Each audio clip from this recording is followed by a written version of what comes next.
You can still talk, keep talking. Okay, beautiful. So, Peter, that was only two and a half weeks ago. Only 2.5 weeks ago, we were sitting there on a Monday, and I remember you had a cough, and then I thought, remember, you recovered. You're all well. Yeah. Yeah. Okay. Fortunately, it was a cold. I went to my wonderful Greek doctor, and you can trust a Greek doctor, as you would know. Good man. I like him already. He said, no, it's just a normal garden variety cold, which made me feel very good. Okay, people are joining up, coming to you live on Facebook, Zoom, where I think that we're going to end up getting 30 or 50,000 views of this video. And the reason why is I believe Peter Switzer is the best financial planner in the business. I only remembered recently he was my university lecturer in 1986 or 87 off my top of my head. He pretty much is the man when it comes to finance, financial planning. Met him through Sky News when I was doing Sky TV with my News Corp work. Peter, you must have been, the last 2.5 weeks must have been a busy period because you've got a large portfolio of clients. What's life been like? You're right, absolutely busy, because it's not just answering and saying to clients, look, this is an enormous curveball. I would have loved to have anticipated the implications of this coronavirus, but I didn't. But all my clients are in portfolios that were designed to even go through the worst of circumstances. And a lot of the discussions I'm having with them is, this is a real curveball, and the fall in the stock market in Australia was 36%. And the bottom line is, when it fell, there was absolutely no protection for the market. No one knew what the central banks would do. No one knew what the government would do as stimulus package. No one could have, even I couldn't even believe that this government would throw 16.4% of gross domestic product at the problem. And that's why the stock market has come back 11 or 12, looking at today, probably on the rise today, maybe coming back 15%. And so what we've got, the governments have responded, and the central banks, the best I've ever seen, really quick. And that's because they just need to throw the kitchen sink at this problem, because they just don't know how long it's going to go on for. And we're in the hands of something you can't calculate, virus data. So, but what we've seen so far has been good, Tom. I'm really glad I did discourage you from going in the stock market when we saw you. I remember saying to you, mate, why don't we wait for the market to sell off, then we'll get in. And I never imagined myself a bit of this magnitude, but we were getting towards the end. So Peter, and we're going to move on to the government stimulus in a second, but the right thing for me to do is, at some point in the near future, is to get ready and start buying some shares. Yeah, I think the bottom line, I can't give you advice, Tom. All I can give you is sort of financial education. There are two maxims of investing. The first one is, you're better off spending time in the market rather than trying to time it. Timing is really hard. In my Switzer report on Saturday morning, I took the latest figure on people who've been trying to time the market over the last 7 years. Now, over the last 7 years, if you've tried to time the market and you missed the best 10 days, and the best 10 days are never broadcasted, they're kind of shock good days, your portfolio is up a half of what someone who just did nothing, just stayed in the market over that period of time. And that's because it's very easy to miss the best day, just like it's easy to miss the worst day as well. And so history has shown time in the market, it's the same with property, Tom, as well. Yeah. Time in the market pays off better than timing.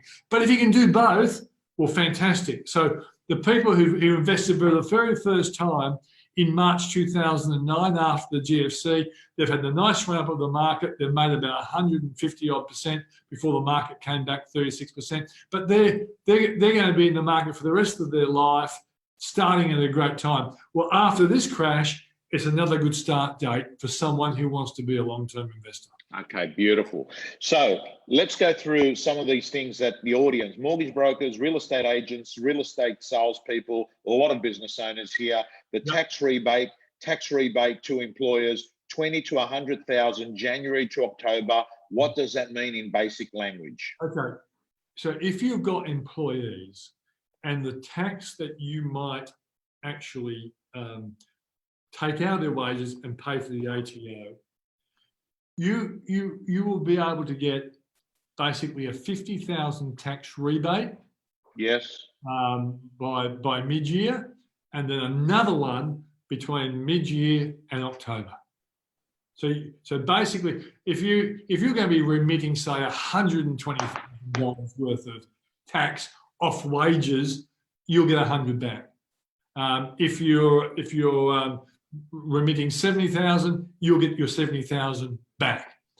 What's really interesting for the smaller business listening to us right now, if the tax, a lot of people they're listening now might be companies themselves, and they might be the only employee to the company, right? Yeah. And the tax you might remit, over a half-year period might only be $5,000 or $7,000. Well, you'll be able to get 10,000 back in the first half and 10,000 in the second half. So you'll get a 20,000 tax rebate, even though you're not remitting 20,000. So that's for companies where you have a wage earner or a series of wage earners, you're paying tax. So basically it's a tax rebate. Okay, the instant asset write-off scheme, what's that? Well, this is when, in the previous time, you could buy something for $30,000 and you could claim it all in one go. Well, now they've bumped it up to 150,000. I'm just having a quick memory problem here. I think they've pushed it up to 150,000. Before we finish, I will check it and make sure I'm right. But basically, they've made it possible for businesses up to 50 million turnover, considering who we're talking to, anyone who buys anything this year for a capital asset of any kind, you can write off to $150,000. Does that include, like, some of these real estate agents that decide to go buy a Mercedes-Benz? Yeah. Yeah. Does that include that? Exactly right. It's a capital equipment, and we know how real estate agents, use their cars to show their brand off and all that sort of stuff. Absolutely. Okay. Okay, that's great news, because I remember 2 years ago that came in and there was a rush of people running off to Harvey Norman to buy computer systems because they knew they would get the whole write-off there. Yep. Okay, fantastic. It covers computers and all the other sort of stuff as well. All right. I'm just going to get the new figure, make sure I'm right. This guy's a professional. He doesn't want to say anything. He wants to go off and validate it. Yeah. Keep talking, mate. The next one is generous tax deductions for investing. For the next 15 months until the 30th of June 2021, businesses will be able to deduct 50% of the cost of an eligible asset on installation. Don't know what that all means. Confused. Yeah, what it means, if you're going to go for a really big installation, it may well be air conditioning in your office. Yes. Well, then the depreciation rules around it are absolutely fantastic. And by the way, I'm right. Instant asset threshold will be increased from 30 grand to $150,000. Will Sanderson at Rusco's Bay Mercedes will be laughing all the way to the bank on that one. Okay. Yeah. So what I'm saying is the instant asset write-off is for a piece of capital equipment that you might buy, right? And you can straight away. But for the really big stuff that you might introduce into your business, as I say, it might be accounting, it might be a complete computer system, whatever. The deductions are really usually they would say this thing you're installing will live for 5 years. Therefore, you can deduct 20% a year, right? That's what they usually would say. But now, because they really want people to get stuck in and investing to keep the economy growing, you'll be able to deduct 50% of the cost of the eligible asset straight away, and then fast depreciation for the rest of the time. Okay, beautiful. Okay. Small business lending. The Reserve Bank has announced 90 billion term funding facility for banks with the directive that banks should use it to lend to SMEs. Yep. So is there, what's that mean to a real estate business owner right here? It means that they can go to a bank and the bank will look at them favorably, you think? Correct, exactly right. So you go in there and you say, because of the coronavirus, my revenue is down by this amount.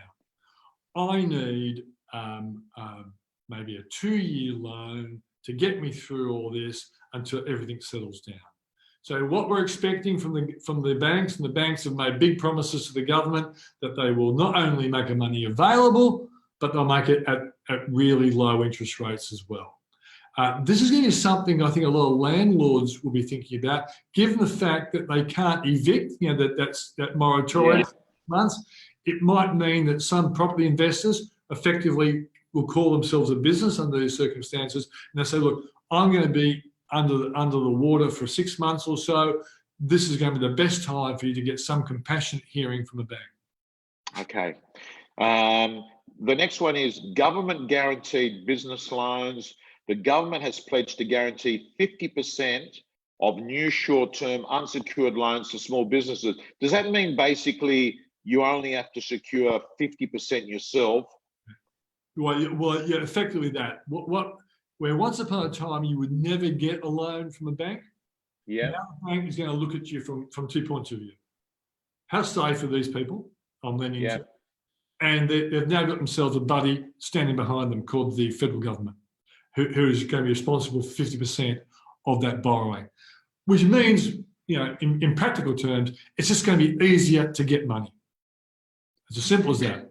I reckon even so far, just listening to you, I actually feel if you're a business owner and you're sitting there and you've got a bit of insomnia at the moment, and your insomnia is being caused by a cash flow issue that might occur in the next 3 to 6 months, these measures, even these first 5 or 6, to me are making it bearable is probably the word. And by the way, Tom, it might mean we have to bite the bullet and get a loan when we don't want to have a loan, we haven't needed a loan in the past. But these are extraordinary times. This could have turned into a Great Depression. And what the governments and the central banks of the world are doing is coming up with measures we would never ever expect. And they're put in place to get us through this rough time. We're hoping that the worst of this lockdown lasts no more than 3 months. The government has said 6 months. I think the 6 months will actually be the period of time needed to get us back to normalcy. All the pubs open, people keen enough to go flying to Italy again, to go overseas to America. It's going to need that kind Pete, what's your feeling? Do you see in the near future the restaurants there at Woolloomooloo, the hotels, those 5-star restaurants in the CBD? Do you see them returning back with corporates eating there? It'll probably take a duration period between 3 to 6 months. And so, look, one of the things I'm saying to all the people asking me to predict the future, I say, well, look, I'm trying to predict money markets and interest rates and economic growth and inflation, unemployment, and stuff like that. That's what I'm trying for. I'm not trying to pick the course of the coronavirus and the infection rates and death rates in Italy. But that's really going to be important. Similarly, the USA, I really don't know how successful it's going to be, but let me tell you this. There's a guy called Chris Joy, and I'm sure you come across Chris in your travel. He's had to do with real estate and all that sort of stuff. Now, Chris, of course, is a fund manager, and he's got a whole team of money market researchers, all pointy-headed, smart eggheads, and what they do is all the time, they're watching the money market to try and make sure that Chris and his fund makes good money for their clients. But at the moment, they're all watching infection data rates right around the world. And his last report, which I got over the weekend, was he was tipping that Australia's infection rates will probably peak between the 4th of April and the 11th of April. And we're starting to see some good signs in Australia. And he also made the prediction that America would peak around the end of April. Donald Trump a few weeks ago was saying mid-April, even Donald's moving towards the end of April. But so is Bill Gates. And Bill Gates is kind of saying, yeah, I can see this actually happening even in America. If that happens, mate, the stock market will really like it. That will help confidence gradually creep back. And then it's going to be in the hands of our health ministers. When will they allow people to go back to the pubs, to the cafes, back to work, on public transport? And that could take, say, 2 months, but say inside 3 or 4 months, we might see a lot more normalcy creeping back. All right, beautiful. Now, can I ask you, Peter, the ATO is going to be compassionate in regards to deferral of payments, tax assessments, Yep. A temporary reduction of payments. So any advice you're giving to any of the business owners there in regards to their tax liabilities? When you do a pitch to the ATO, and they have been told, and the commissioner said, yes, we will play ball, but you need to link the coronavirus problems to the impact on, say, your revenues and your profits and your capability of paying your tax. If you can establish a clear link, and that's, basically you should go in as though you're being interrogated by the police, and you have your defence all worked out. Here is what my traditional revenue is over the last 24 months. Have a look at this. It's usually 50 grand a month. It's now dropped down to 30 grand. And the only explanation I've got is the coronavirus for these reasons. 1, people aren't listing their properties. 2, the sales figures have dropped as a consequence. Now, I know it actually hasn't happened en masse yet, but basically we expect it to happen. And I think some businesses will be able to make some forward projections about, okay, March was okay, but tell you what, my outlook for April and May is looking really crappy, and here's the evidence for it. And fund managers are going to be doing exactly the same thing as real estate agents. They'll be making projections about, okay, no one jumped out of the market instantly in the first few weeks of March, but they are doing it now. So the rest of the year, I'm going to be written off, but the first half was okay. Okay, I want to move on, if I can, Peter. A lot of confusion about the JobKeeper stimulus, if that's all right. I want to move on to that because I'm conscious there's so many points you've got here, and I'm conscious of time, your time, and I'm conscious of what's more useful. The job. Oh, sorry. Let me ask you on superannuation. People that are doing it. That's the important one. Yeah, on superannuation. What's the deal there? Can someone go? Can people access their superannuation? Yes, you'll have to apply to your super fund, and you'll just simply have to point out that because of the coronavirus, your revenue has fallen. You need a cash flow. You need cash flow support, and you're entitled, once you come up with a reasonable case, that you can get $10,000 out before June 30, because that's the current financial year. And then on 1 July, which is the first day of the next financial year, you can get another 10,000 out. So effectively, if your business is under pressure because of the coronavirus, you could potentially get $20,000 out of your super fund.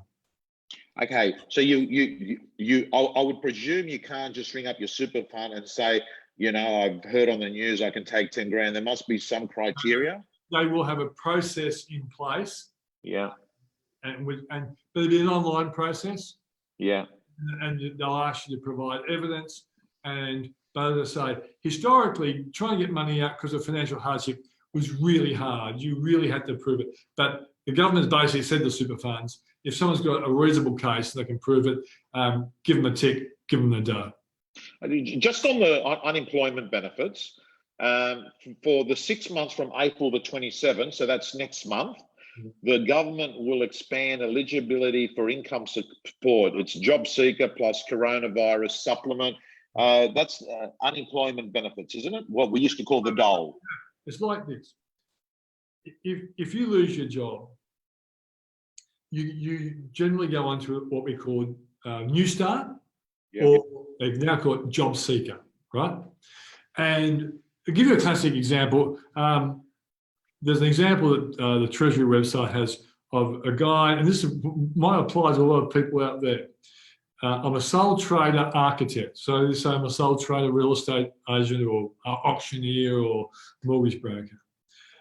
My income's gone to zero, right? Because of the coronavirus. I'm not getting any money coming in. You can apply for JobSeeker and you'll get about $550. You'll get an energy supplement as well, about $7. And once you get any part of the JobSeeker payment, because some people don't get the full amount because they've got a bit of income, right? But the person who's got no income gets the full payment. Once you qualify for any JobSeeker payment, you can get the $550 coronavirus supplement. So lots of those sole traders can at least figure on getting about $1,100, $1,200 a fortnight by qualifying for that, okay? That's the first one. Then there is this JobKeeper program, which came out this week. And the JobKeeper program is all about a boss saying, well, look, I don't want to lose my employees. I want to keep them on. And so what happens is the boss actually keeps the worker on. They pay them the top amount, $1,500, and they pay it like a wage, and they even take the tax out, which is quite small, on $1,500, and the ATO then rebates it back to them. All right? So that's, now, if a person has a boss who puts them on to JobKeeper, they can't get JobSeeker. But if there's no one who's going to put them on the JobKeeper, they go for the JobSeeker coronavirus channel. Okay. So, Peter, so I'm clear, there's a bunch of people that were laid off last week. Yeah. Their opportunity and that employer to have JobKeeper is gone. No, they can reapply. They can reapply. I'll give you a classic example. Solomon Lew, who owns all those, Premium Investment, Seed, Witchering, all them, I think he laid off about 9,000 workers last week. As soon as you heard about this, he said, "Oh no, I'll reinstate them and put them on this JobKeeper." So you can, and by the way, I guess you don't even have to make them do any work, as long as you basically, this is the thing, the government wants workers to be kept. They want workers to be given at least part of their income, because a lot of these people are on more than what JobKeeper is. But gee, it's better than being laid off with nothing. To get 700, we'll get what 1,500. That's what 750 bucks a week. That's pretty good, and that's what the government's trying to do. I've had a question come in. You may or may not be able to answer. What about commission-based sales reps? Will they qualify for JobKeeper? I presume what they're saying is you've stopped making sales, right? I'm not gonna. Yeah, I mean, certainly if they're on a base salary and commission, yes, easier. But it's the first time I've been asked that question. I think at the end of the day, you probably could say that the commission could be averaged out. And if you are an employee, would someone be on a commission still be an employee under that arrangement? Yes, there is. I mean, there's contractors in real estate. Under those circumstances, Tom, I think the employer could apply for JobKeeper, I would say. Okay. If you get knocked out, you definitely could do JobSeeker. Okay. Peter, can I just ask you, I mean, my understanding is the JobKeeper stimulus does have a dependency that there is a turnover drop of, I think, 30%.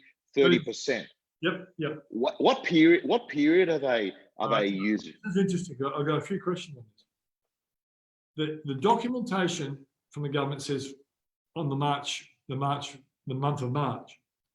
But there are businesses that may well have done well in March because they did a lot of selling in February. The money came in over March and it was good. But they know April's going to be crap, and June and July are going to be horrible. You will be applying to the tax office, and you'll be actually just demonstrating that. I know a fund manager who generally was expecting to have something like $1 million coming in. He now expects he's be getting $500,000 if he's lucky. He'll be making that presentation and applying for JobKeeper to keep his staff on, because he said, if I don't get that money coming in, I'm going to have to sack half my staff. And this is the whole point. The government doesn't want people to do that, because this is only temporary. In 6 months' time, when the market comes back, that fund manager will be getting his $1 million coming in a month, or whatever the number was. And so that's the kind of thing the government wants to do. Okay, so what you're sort of saying is there's an intention from the government, which is the tax office, to work with people because they want to keep businesses going. They don't want people laid off. They want to work through this 3-6 month period. So you can probably put a submission in there and work with them. Tom, they've designed this for those really simple businesses, like I own a cafe in the CBD of Sydney and no one's come to work now. So my sales have gone from $100,000 a week down to $10,000 a week. You can show that in 1 month, but other businesses aren't necessarily being affected straight away, but they can certainly say by April or June, I'm going to be cactus, therefore I need help. I've got it. How does the ADO check? The ATO, how does the ADO check? Do you know? Yeah, it's going to be an online connection between you and them. It'll be an application. But remember, for lots of business, they're going to use that single payroll tax initiative that came in last year. So basically, if you say, well, look, my business has dropped, they'll simply look at your payroll performance over the last few months, and you say, well, this is what was happening. You won't. The first flow of money is not going to turn up until May 1. So that probably gives the ATO a bit of time to have a look at March and April. Okay. Couple of other things I wanted to ask you. Super, the employer has to keep up super payments, but if someone was on $1,000, as now going to $1,500. Imagine you had a part-time worker who was actually on $1,000 a week, a fortnight, but now he's going to get $1,500 from the government. By the way, that casual or part-time worker is going to be lucky. On $1,000 a fortnight, all of a sudden the government puts him on $1,500. You as the employer still have to put the super in on the first $1,000, because that's where his normal pay is, but the other $500 you don't have to. Okay? Got you. Right. Okay. Peter, is there anything else that you think? Well, let me ask you if there's anything else that you think would be suitable, relevant, I should cover here today. I mean, can I ask you? You've been around a long time. Give me an idea. GFC to what we're going through. Yeah. Compare the two. One worse than the other. This is worse than the GFC in the short term. I don't think it will be as bad in the long term, because with the GFC, the fear factor wasn't there, so businesses didn't have to close down. But now the government's forced businesses to close down. I think there's going to be a quick and eventual rebound after about 3 months. So if you call it a V-shape or a U-shape recovery, it's going to be U-shape, down for a while until the numbers look good on the virus front, and bang, the economy will start to recover. I will say also this, with the GFC, governments took a long time to respond. The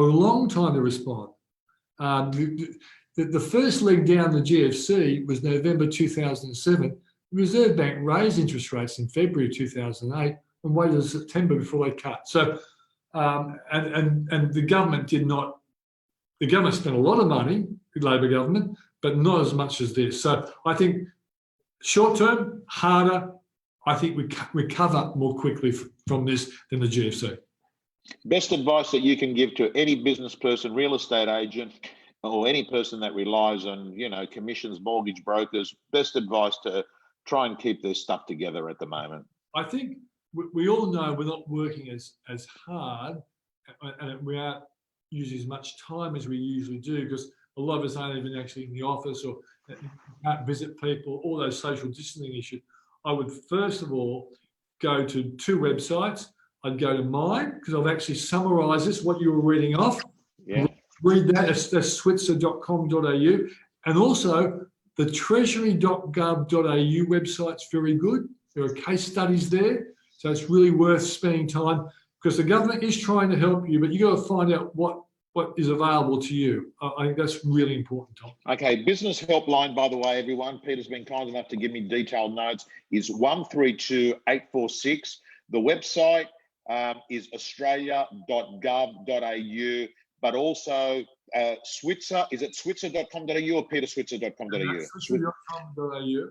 Susan, if you don't mind, put the accurate URL of Peter's business in the comments below. I've got to tell you, I like this guy. He's a guy that believes that real estate and shares work in combination, not in isolation, and that they're both important strategies for wealth building, correct? Yep. Yeah, and I'll tell you what I'm going to do for your people who follow you.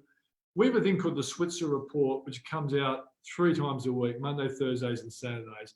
And we've put together a stable of some of the best stock tipsters in this country, really smart people. It's a $400 a year report. I've actually, believe it or not, I'm on a short term. I'm going to subscribe because I'm on a short term trial. You gave me a link, and I've been getting it, and it seems to come out every couple of days. It's Monday, Thursday, and Saturday. Saturday's the one where I get up at 5 in the morning, make sure you're right on the cutting edge of what's going on. But Tom, for all your people, yeah, 1,300 Switzer, 1,300, yeah, and ask for Maureen. We'll give them the $400 for $200. It'll be a $200 deal, and you'll get it as well because you're a good bloke. So, you sure? Yeah, you might get. So what's the number? 1,300 Switzer. 1,300 Switzer, and you ask to speak to Maureen, and she'll make sure that the people in your team will get the report for $200. I can't believe it. Actually, because if you're an investor, by the way. hey, my trial was about to end because I got the email saying your trial's coming over, and I was going to go online and process it. So guess what? I've actually made $200 on this webinar. That's fantastic. I love it. I'm Greek. I love making money, Peter. I love making money. All righty. Peter Switzer, I want to thank you so much. By the way, if you want to watch Switzer's show, it's not on Sky Business. He now is creating his own content, curating it on his own platform, the YouTube channel there, every week, isn't it? Monday is the investing show. Thursday is the property show. Just go to YouTube, Switzer Financial Group, and you'll find it. All right, Peter. Thank you so much. Pleasure, Tom. Thank you. Bye-bye.